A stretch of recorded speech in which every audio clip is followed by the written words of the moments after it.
Dear तुम, हाँ हाँ तुम। आज पूरे 1 साल के बाद कोई खत लिख रहा हूँ मैं। नमस्ते, मेरा नाम गौरव है। आप मुझे जानते हैं, है ना? मैं वही हूँ जो यूट्यूब पर कहानियाँ सुनाता हूँ। कभी ज़िंदगी के कुछ किस्से आपके साथ बांट लेता हूँ, तो कभी कुछ अल्फाजों को समेट कर उनसे कोई कहानी बना लेता हूँ। कैसे हैं आप सब? ज़िंदगी में सब ठीक चल रहा है ना?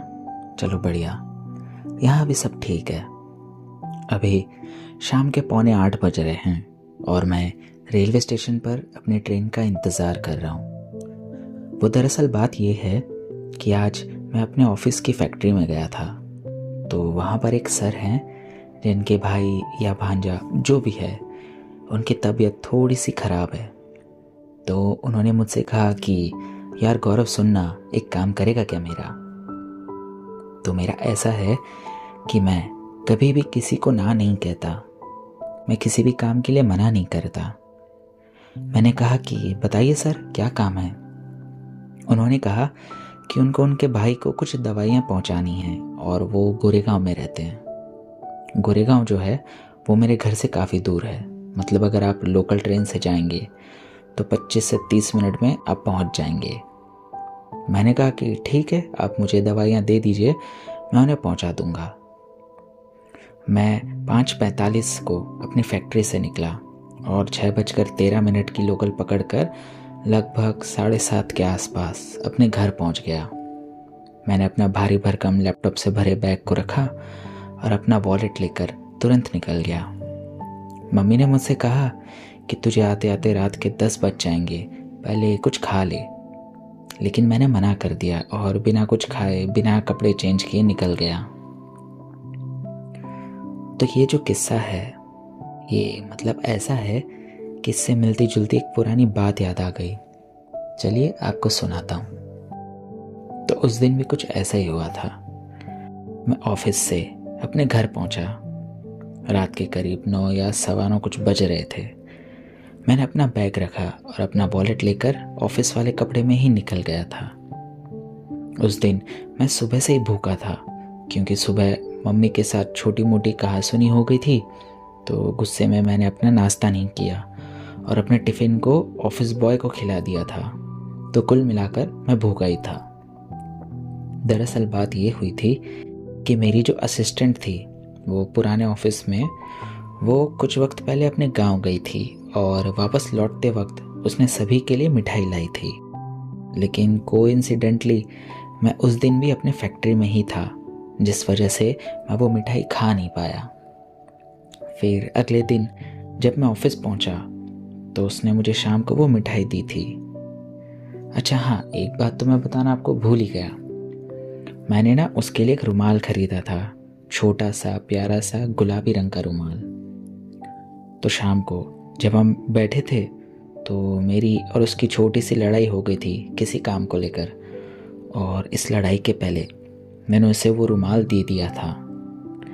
अब जब लड़ाई हो गई थी तो मनाना भी ज़रूरी था, तो उसने मुझे मनाने के लिए वो मिठाई दी थी। मिठाई देखकर मेरे मुंह में पानी तो आ रहा था, मगर मन में अभी भी गुस्सा भरा हुआ था। मैंने अपने साथ काम करने वाले एक लड़के से कहा कि सचिन भैया, आपके लिए ये मिठाई है, जल्दी से खा लो वरना खराब हो जाएगी। सचिन जो है वो मेरे साथ ही काम करते थे। मैं प्यार से उन्हें सचिन भैया कहकर बुलाता था। तो जब मैंने उसकी मिठाई को लेने से इनकार कर दिया और किसी और को दे दिया तो उसे बहुत बुरा लगा। उस लड़की की जगह अगर कोई और होता तो उसे भी बुरा लगता। उसे गुस्सा आया और उसने मेरे दिए हुए रुमाल को मेरी टेबल पर धीरे से रख दिया।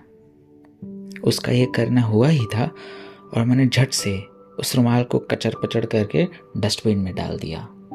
बस, फिर क्या था, चिंगारी तो लगी हुई थी और मेरी इस हरकत ने उसे आग के लपटों में बदल दिया था।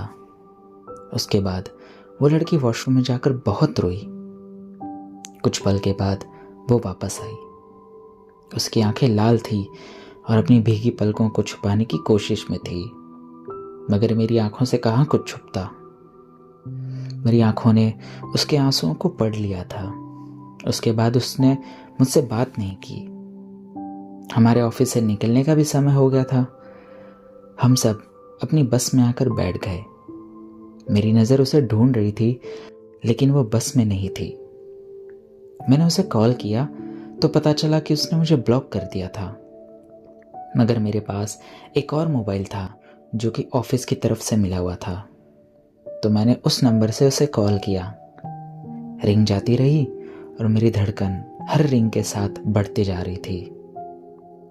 आखिरकार उसने कॉल उठाया और उसकी आवाज़ सुनकर मेरा दिल बैठ गया।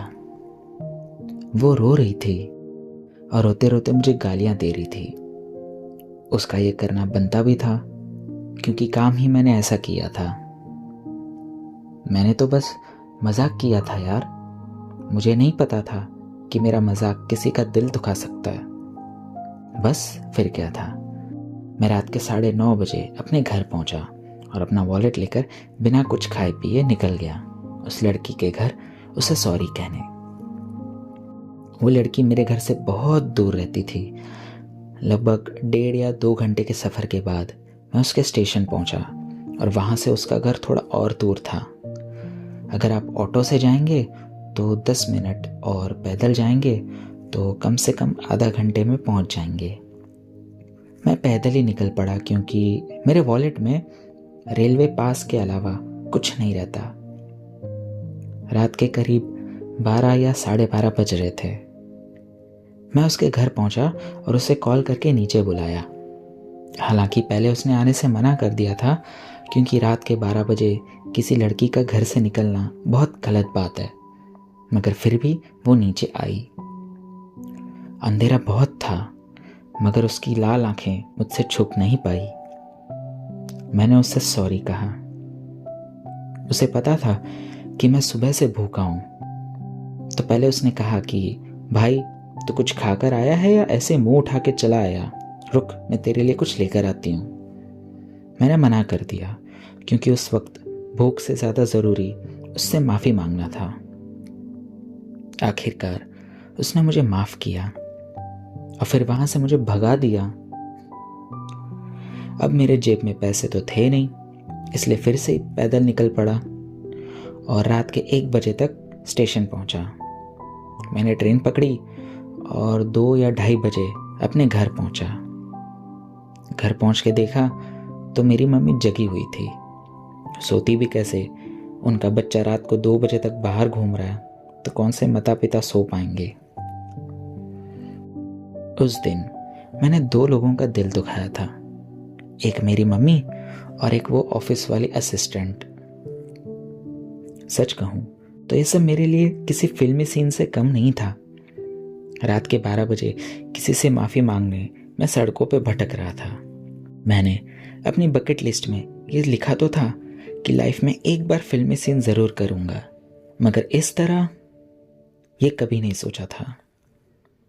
फिलहाल मैं गोरेगांव पहुंच चुका हूँ, उस लड़के को उसकी दवाई दे चुका हूँ और अभी जस्ट मम्मी का कॉल आया कि बेटा वापस आने के लिए ट्रेन पकड़ लिया है ना। सच बताऊं तो आज आपसे बात करके बहुत अच्छा लगा। चलिए अब मैं चलता हूँ, मेरी ट्रेन आ रही है। कभी किसी दिन फिर किसी टॉपिक पर बात कर लेंगे।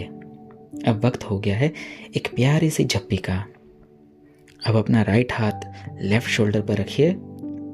हाँ रखिए, और लेफ्ट हाथ को राइट शोल्डर पर रखिए और एक प्यारी सी झप्पी लीजिए।